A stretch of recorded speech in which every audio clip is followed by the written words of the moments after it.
Hello and welcome, members of the Wonderverse. I'm Hannah. And I'm producer Nick. And you're listening to episode 28 of Into the Wonderverse, your one and only source into all things Scarlet Witch and friends. Welcome back. Thank you for joining us. How are you feeling this evening, Nick? It's, it's warm. It's very warm. We are going to be so UK core and complain about the heat. We're not built for it. My flat block's not built for it. But to be fair, your flat's not so bad. It's not actually that bad. We have every single window open in the house. Look, I'm doing that at home too, but it doesn't mean anything. This week's main topic will be the second issue of the Vision and the Scarlet Witch comic that debuted last Wednesday. We'll do like a recap and review type moment. I really enjoyed the issue just straight off the bat. You're giving that away right at the front? I've put it on socials already, and as you know, I'm highly connected. They've already had my review. They've had my feedback. They've already had it. Okay. So the audience here is waiting for my feedback. Is that what you're obviously. trying to say? Okay, right. I want to thank everybody who's listening to us all over the world. We got our very first listens from Malaysia last week. Welcome, Malaysia. Do you want to say hello in Malaysian? Thank you in Malaysian? I didn't learn that. You didn't learn that? No. Okay, I'll put you on the spot there for a little bit. I'm sorry. That's but okay. Thank you, Malaysia. I'll learn it for next week. I love seeing where you guys are from. I really want to get one of those maps where we can pinpoint all of our listeners all over the world. I always say hi to everybody in their own language, but I don't remember off the top of my head. I'm pretty sure it's just hi. I had to actually look up a message like "Welcome to the podcast." Yeah, I think that was what I was referring to. Malaysia. Yeah, I did look it up. Okay. As we are recording tonight, the back end of Ironheart is being released, and I just want to say how much I enjoyed the first half. Nick hasn't seen it yet, but if you are into the magical side of the MCU, this is a really great place to come in. I'm gonna say it. If you're into like old style the Iron Mans, like tune in. And the discourse around Riri has been crazy, but genuinely, give it a chance, especially if you liked Agatha. I really think that some of the humor, it's got like some of the Ant-Man humor. It's very young and vibrant feeling as a series, and I think the way that they are combining magic and technology is super interesting, and we know that we're heading up to some really big reveals. I almost wish they were doing it in 3 weeks, so 2 episodes. I think that maybe would have been a better... What are they doing? It was 3 episodes and then another 3, and that's it. So really? Yeah, they're doing it that So way. when's the next slot out? Tonight, like I just Tonight. said. Were you not listening? No, I was listening. I just wanted to get it confirmed. I'll believe you. Thousands wouldn't. Yeah. I get into said I tell you what. I'll make sure I'll get through the season first. It's honestly very watchable. I sat down to watch just the first episode last week and ended up just binging the whole 3 of them because it's got this really fun. Like there's the actual heist work is really fun, and they do a good job of kind of establishing the routine before they break the routine. Yeah. Which I think is sometimes Marvel doesn't do a great job of that. I am also I've started my great MCU rewatch of 2025. I've not gotten any further than I want them. So you're doing chronologically, aren't you? That's what the people voted for. So I've done Captain America, the First Avenger. Yeah. I've done the Captain Carter short. Yeah. And I've done Captain Marvel. Yeah. So is Agents of S.H.I.E.L.D. next? No. That's not even next in the chronology. And I'm not doing all of Agents of S.H.I.E.L.D. I'm sorry, guys. I'm just not making it through. I'm really debating on the Defenders shows because I do love them, but I forgot how long Daredevil is. Are you just going to keep to the movies then? I'm probably going to do the Disney Plus shows as well. Because they're just split up movies, really. Yeah. We'll see. Maybe I'll get more dedicated as we go along. It's just that there's so many good movies coming out at the moment. Like I'm so hyped for Fantastic Four. Thunderbolts is back on streaming. Is on streaming now. It is, yeah. And I need to rewatch because same. Literally loved it so much. But I do wanna do this rewatch. And if you want to follow along, I am live doing it on Twitter and also doing it on Letterboxd. I'm doing a full ranking right now. First Avengers on top. And I don't see that shifting for a wee while. No, I think I agree with you. Like, I think First Avenger, solid movie. It's so good. I was sitting and watching it, and I finished it, and honestly, maybe it's the autism in me, but I was immediately like, can I watch it again? I was like, it was so hard for me not to just press play on Winter Soldier. You have to wait a bit for I that. know, I was like, oh. The fact that I have to sit through Thor: The Dark World before I get to Winter Soldier. But no, I'm having a good time with it. Actually, the problem was that I got to start with First Avenger, but I liked it so much that it was harder to go on to other projects. I mean, if you went release order, you had Iron Man 1 first. I know I would have, but I really liked it. I would have had to watch Incredible Hulk already. Oh God, yeah. When's that one fitting in? I think it's next. I think the chronology on the on Disney Plus is saying the 2 Iron Mans are next, but I feel like Incredible Hulk is first. I don't know. No, because there's that credit sequence where Tony Stark talks to Ross. Yeah, so no, they probably is. It's the 2 Iron Mans, and then it's It's crazy that Iron Man 1 and 2 basically happen like back. Well, because I legitimately think that it's Iron Man, then Incredible Hulk, then Iron Man 2. It might be, and then I know that Thor happens kind of midway through Iron Man 2. Yeah, something like but that. I'm not doing the thing. I know some people are dedicated enough that they stop and start movies to but I'm not doing all that. I'm not that complicated. My brain doesn't work that way. I have to just sit through the movie. It's why I can't do the whole insert episodes of television into the chronology. I'll maybe do a rewatch of the Defenders shows after I've done the main MCU timeline. I would like to see Jessica Jones again. It's been a while, and Jessica Jones season 1 is one of my favorite pieces of Marvel media ever. Yep. In terms of news this week, it's been relatively quiet, except that I posted a TikTok about this already, but there are Marvel Rivals pins being released at Box Lunch. And they do feature Wanda. She is one of 6 characters on the pins. They have not been officially released on the Box Lunch website yet, and there is a slight problem in that her skin is white. She's white. Since they haven't been officially released on the Box Lunch website, and they are just popping up in some stores, I'm wondering if maybe there's been some sort of mistake. Because Storm also looks quite pale. So you reckon that it's a printing mistake? I hope it is, because they've taken the key art. It's just the different key art, when you get on the screen, it's just their character profile from the screen. So I don't understand why it would be like that. Why she looks like it's very stark. It's not just they've lightened her skin a bit and it's Twitter discourse. It's noticeable. Is it just the skin, or is it everything, hair and costume? Just her skin. Okay. She it's just race transplant straight up. And Storm, you're saying, is also lighter. Lighter, not a lot, but enough. It's Bucky doesn't look any paler, and neither does Groot or Loki. Okay. I hope it's a manufacturing error, because it's very noticeable. She looks like a different woman. Yeah. But we'll see. They are gorgeous pins. They are exclusive to Box Lunch, so they're not available in the UK. I don't want to pass judgment until they've been officially, because I saw someone unboxing them and I was like, that's crazy. I felt like I would have seen that press release, because Rivals pins are going to be a big deal because Rivals is huge. Yeah. And I couldn't find a press release for them. I couldn't find them listed on the company's website or Box Lunch's website, so I wonder if some of them have gone out.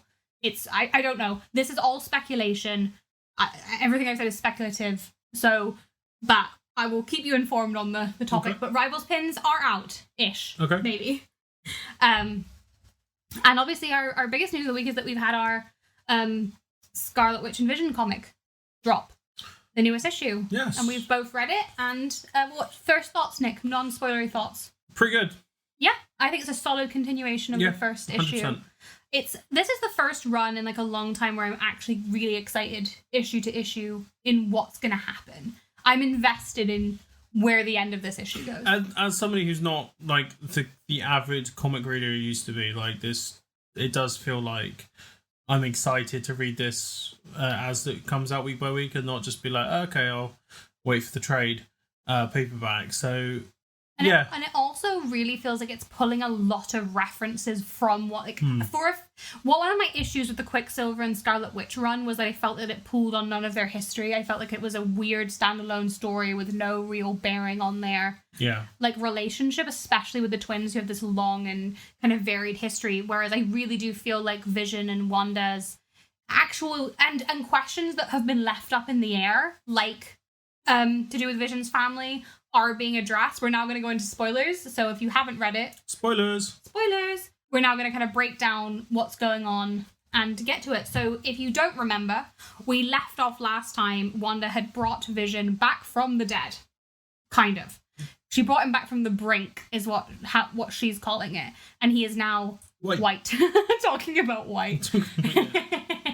And if you don't know your fruits, when last time Vision was white, he was a demon. He had no emotions. He was just didn't care. He broke. That's what ended him and Wanda's marriage. He didn't want to be a father to the twins anymore. The full 9 yards. And that's not how this goes, is it, Nick? No. There is a line here.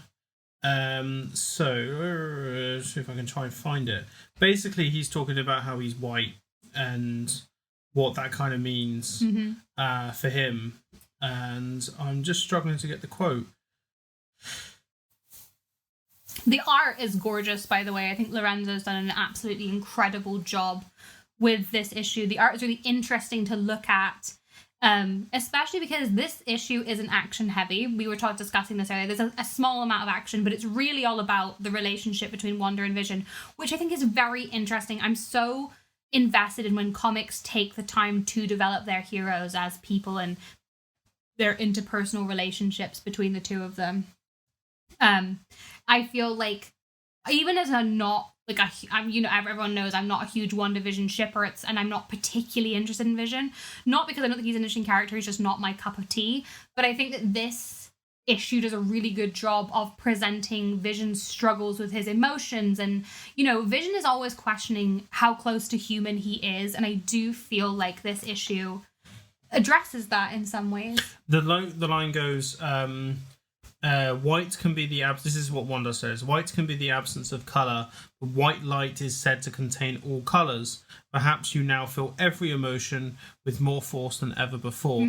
So really, like you said, goes into the whole Vision feeling being a lot more human, and really kind of getting that sense of what that character is turning into in this comic. It's very much like, this is not the white Vision. So the expectation, it's that kind of rug pull moment. The expectation is the end of issue 1. You're like, oh, white Vision's back.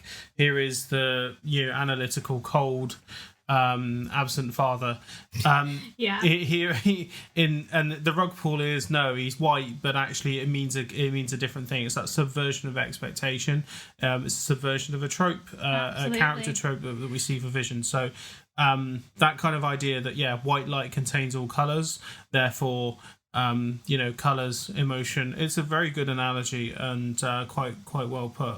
I like also that in this issue him and Wanda decide they are going to go after the Reaper together, but I like that we're still mentioning Viv.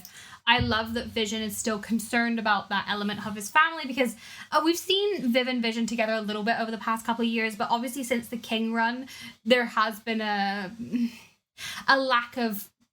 Viv has managed to survive, and Sparky, but we really haven't touched on Virginia and Vin at all, really, other than as this kind of traumatic spectre. I mean, Viv is referenced... Virginia, is referenced by being the person that killed that version of Grim Reaper. And we kind of get a bit of backstory as to what happened to him as well. Yes, we do. In the Valkyrie comic, I think, if I read Ed's note right, the editor's note. Yes. Did you look back on that? Or so basically, he's like at Judgment in Valhalla, and basically he has to pay back the life force that he's taken, and so that's why that's the justification that we're given here for why the death stores are opening. Basically, he's getting people to go through them so that he can use their take their energy to kind of end his own imprisonment. Is kind of the rough version of what I'm... he's kind of like joined forces, as it were. The Reaper drifted in the endless outer dark, calling to Loigaroth. We had a big debate how this was we literally... Nick goes, how are you pronouncing this? And I was like, pronouncing what? And he just keeps saying Loigaroth. And so by the time I read it again, I'm like, I guess I'm pronouncing it Loigaroth now. Because I don't remember how I said it in my head before. These are the Reaper's dark creditors. His debt remained with a considerable interest. Finally, he was found and consumed by the Great Old One, During digestion, the Reaper changed. He was extruded with the means to pay the debt in the outer dark's only tender of value, decay, corruption, and death.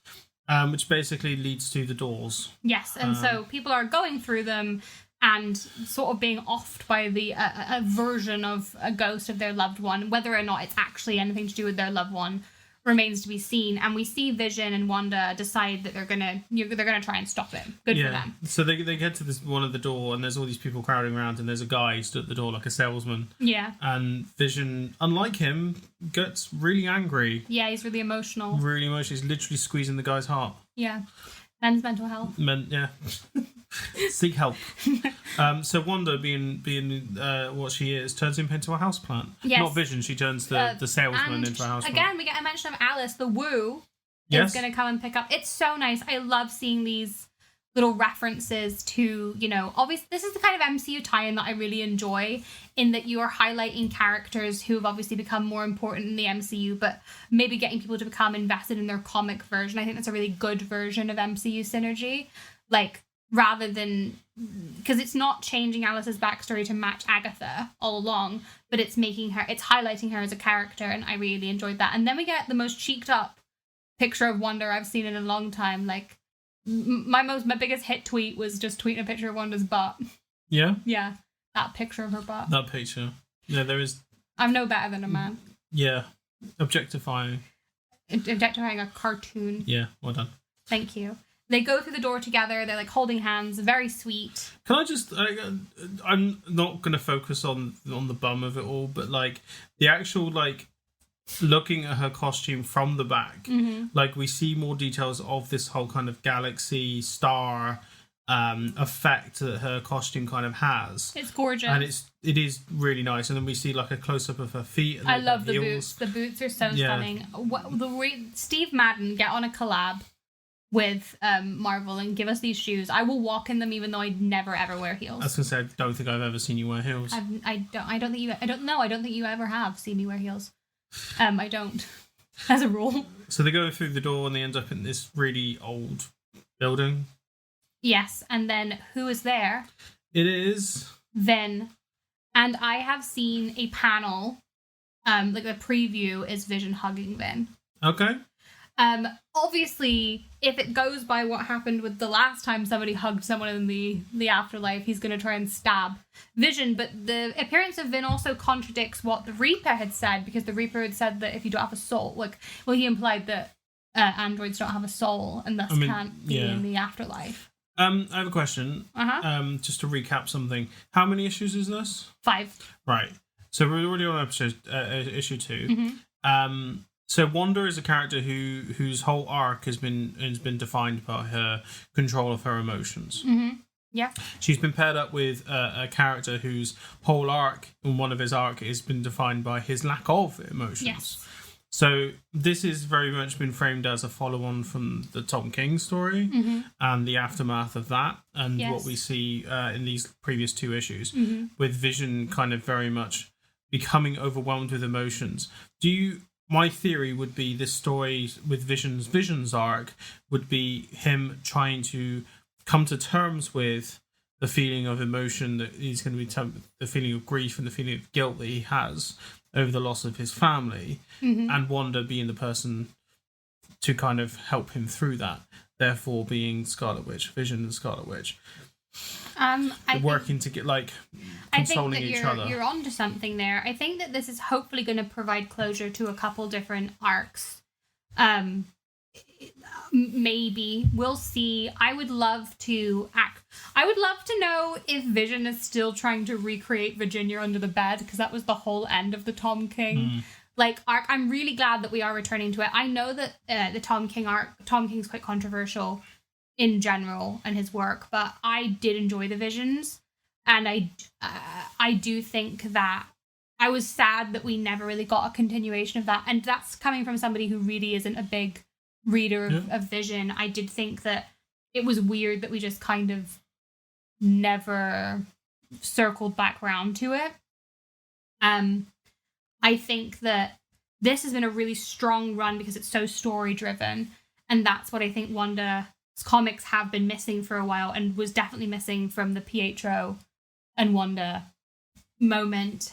We've seen they're going to go to some sort of ball at some point, like a death ball. Okay. Was in the concept art, so I'm interested in that. I don't know if this is going to end with them romantically together. No. I really can't tell at this stage. I don't want them to. Me neither, but I don't. We can't always get what we want. Is that your Mick Jagger? You try sometimes, get what you need. Your mouth needs to be a lot bigger to pull off Mick. Yeah, that's it. Okay. You didn't see that, but I opened my mouth really wide. I'm really enjoying it. It's really nice to have such a positive look at a comic run right now. I'm also so excited. Like, it's not for a wee while, but I cannot wait for the Storm, Jean Grey, Wanda team up moment that's coming in the Storm run. Oh. I'm so hyped for it, and because Jean just showed up in Rivals as well. Okay. Like, the way, you know what would taste amazing is if I got to play Marvel Rivals with the girls, and then I got to be Wanda and someone else was Storm and someone else was Jean, and that we could maximize our joint slay as a team of queens. And then also somebody was playing Emma Frost and someone else was playing Sue Storm. What of a slay would that be? So, Nick, last week we discussed that you don't really know a lot about shipping. No. And I wanted to ask you if you had any more thoughts on shipping. Yeah. I don't have any more thoughts. You don't have any more thoughts. No. You still are not stucky. You're not seeing that. No. Really, to come with you to the end of the line, pal. No. That doesn't. Would you say that to your friends? No. So my best friend, I wouldn't give him any kind of compliment. And I've known him for 25 years. So that you may is that something you should go to therapy for? No, that's just a general. Or is Stucky real? No, that's just a general man thing. So what you're saying is Stucky is real then? I don't know. I'm with you to the end of the line. I mean, I don't know if he would jump in front of a bullet for me, but I'd definitely push him in front of a car so I wouldn't get hit by it. Well, yeah, you're just confirming Stucky for us. Okay. The longer you talk. The longer I talk. The longer you talk, the more you confirm Stucky. I got a couple of things to ask because we got time on the episode. So I need to ask, what were you doing about talking about the Formula 1 movie? Do you want to do a quick 5-10 minute segment into that? On the Wonder podcast, do you want to talk about the Formula 1 movie? No. I just want to kind of get your quick thoughts on it. Okay. So, sidebar, I guess. If you don't want to hear us talk about the Formula 1 movie, I guess we'll put a timestamp. Yeah. We both saw the Formula 1 movie, and Nick gave it 4 stars, and that makes me really angry. So I talked about the movie for about 2 hours on the Real Talk podcast. So you want to hear my deep dive thoughts onto that. But my point is the plot, the characters, the female representation. The female representation is abhorrent, by the way. But the general kind of thing is a bit shit. But the action sequences are phenomenally well done, and this is kind of where I'm at. And I will link it into Marvel in a minute, which is kind of where I was going with bringing up the Formula 1 movie. So where do you stand on it? I started off with 3 stars, and then I knocked it down a star because the more I thought about it, because again, the actions, the in the car parts are very exciting. They reminded me a lot of, I love a roller coaster. I'm a real thrill junkie. I also used to love driving quad bikes. Yeah. We won't talk about the fact that I'm now legally not allowed to drive. Not because I did anything wrong. Just don't have any peripheral vision. But I shouldn't have been on a quad bike. But I have a need for speed. I know that I would get a speeding ticket if I could drive because I love speed. So I appreciate that. But I think that a movie has to have plot and dialogue and character relationships, and I think that a movie can't be 4 stars if the actual movie part is rubbish. Okay. And also that wig, Brad Pitt, when they just put Brad Pitt, who is 61 years old, in a blonde shaggy wig, and we're like, that's a teenager. That was an insult to movie making everywhere. He said, hello, fellow kids. So my question would be then, is there a Marvel comparison of one of the Marvel movies or a TV show whereby the action is really, really great, but the story and the characters are lacking? Infinity War. That's your answer. And Endgame. And Endgame. Yeah. Why is that? I just don't like the plot points. Because we'll get into when you're going on your rewatch. Yeah. At some point we'll keep kind of catching up where you are on your rewatch. Because we have an idea about something. Have you looked through my reviews? Is this targeted in some way? I feel like I'm being set up. No. I'm genuinely wanting to. This is all for the. I'm not a big I hated Steve's ending. Of Endgame. I didn't like Nat's ending. But I think the set piece of her on Vormir is very good. But I think that the plot is... Conclusion of it. I also think this about Civil War. I think it was rushed. I love the characters of Civil War, and I love some of the elements. I think the motorcycle chase where Bucky is trying to run away is really good. T'Challa, jumping about, really great. I think that the airport sequence is really good in isolation. But if you break down Zemo's plan, it's like, what? Yeah. And I love Zemo. I'm a Zemo girly. I'm a stan. Yeah, you big Daniel Brühl fan. Yes, as you know. So I do there's a lot of Marvel movies that I would give 3 stars, but because their dialogue, because every time they spoke, I'm not mad. I was mad every time Sonny Hayes opened his mouth. Every time, especially when he had the headphones on and he was just being a dickhead, I was like, just wanted. It wasn't charming. You're not Lightning McQueen. Honestly, I said Nick has given me this list of... Nick's really into Formula 1, by the way. If you want to talk about Formula 1, talk to Nick. But Nick sent me this list of movies of all the Formula 1 movies, and I'll watch some of them, maybe. We'll see. But he didn't put cars on there. Because you'd seen them. I have seen the first... I think maybe the first 3, actually. I haven't seen all 4. Yeah. I don't think I've seen planes. I haven't seen the one where Lightning McQueen died. He didn't die. No, you don't remember that trailer where they showed Lightning McQueen dying at the Super Bowl? he just crashed. It was a crash. It was a really dramatic crash. Oh, he died. No, he didn't die. It was a meme. Everyone. It was a really good trailer for Cars 3, by the way. So I'm also doing a ranking, I guess, of Formula 1 movies. See if F1 can take... Well, no, it's not just... I didn't give you just a list of Formula 1 movies. It was just racing movies in general. Yeah, you didn't Ford put v Ferrari. put both of Daniel Brühl's racing movies on there. He was also in a documentary about racing, I'm pretty sure. Yeah, I'll have a look. I'll see what I can do. Yeah, just put more Daniel in there. More Daniel. If you could find a Sebastian Stan-based racing movie. I would watch... If they made the entire F1 movie again... But Sebastian Stan played Sonny Hayes. In a blonde wig. I would have changed my whole... Sebastian would have dyed his hair. Sebastian would have... He went bald for no reason recently. Sebastian would have been committed. And also Sebastian wouldn't have played... He would have played Prince Philip's role because he's always the weird side character. But if they made that exact movie but Sebastian Stan starred in it, I would have given it 5 stars. Okay. It wouldn't actually. I'm actually really fair when I do... That's the thing. That's what really annoys me about your rankings is, I'm fair. If I didn't even if I first watched something, I don't just give out stars willy-nilly. You give out stars willy-nilly. You give out stars because you think a director is cool. Whereas my ranking system is consistent. I will slag anything off. Okay. Except In Search of Santa. In Search of Santa. I guess we'll get to that when we get to Christmas then, won't we?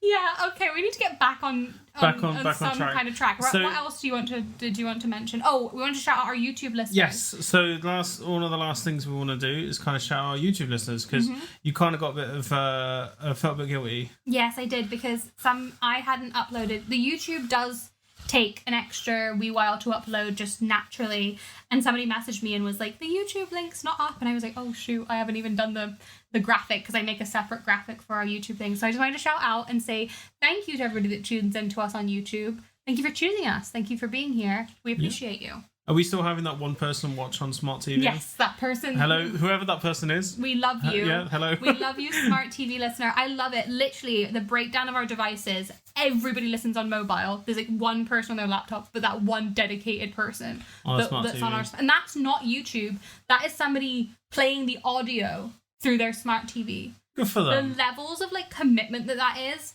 you're winning fan of the week for sure. You are the number 1 member of the Wonderverse. On that note, can we do? So we went away. So I went away on holiday up north. So we went into this sweet shop, and so we have a present for Hannah on Mike. It is a 1 meter long strawberry stick. It's a stick. I love sticks. Debated doing this on Mike, but I thought it'd be quite funny for you guys. It's quite cool for you guys to hear Hannah sticks. talk about sticks. So when I say a stick, it's not like it's like, imagine like licorice, but not. It's a strawberry lace. That's what it is. Strawberry lace. It's a 1 meter long strawberry lace. But you cut it into bits for me. I think it broke into bits because it's. I love sticks. They're one of my interests. Actually, is eating different varieties of sticks. So thank you very much. They had lots of different varieties of stick, but we saw the strawberry one. I was like, I think that's the shout. It is very wonderful. The boxes were huge. Were they like? They were really long boxes. Yeah. So yeah, I think that's us done for the week. Next week, I think it's going to be Forceworks. So we're back on track with So Forceworks. yeah, the plan was this week that we were going to cover Forceworks issues 1 through to 11. So if you want to follow along with us, have a read of issues 1 to 11. Fair warning, the art style is challenging. I like it. I'm very fine. 90s. I'm fine with it. This is what I grew up on, so it doesn't. I don't find it as challenging as you. All the talk about Sentry that we did on Iron Man, the TV show, that will pay off when we talk about the Yeah, it really will. And not Lewis Pullman Sentry. I'm so sorry. Just to remind you, this is a completely. This is a different aspect. Sentry spelt Century. Yeah. Not the Lewis Pullman Sentry. Yeah. Okay. If you cannot get enough of us, you need to hear more ASAP. You can find me over on TikTok at Into the Wonderverse, on Instagram at The Wonderverse, on Twitter at The Wonderverse, where I'm live blogging my rewatch. You can find Nick. I am on Letterboxd and TikTok on The Film Nick. My Letterboxd is probably where the thing can find me do the most things. I really should do more TikToking, but there we are. And as I've said, I'm on the aforementioned Real Talk movie podcast, where I talked about the F1 movie for about two hours. So if you want to hear my deep dive thoughts on that and why I think it, honestly, what I think they of really it, should have invited me so that I could have negged you the whole time.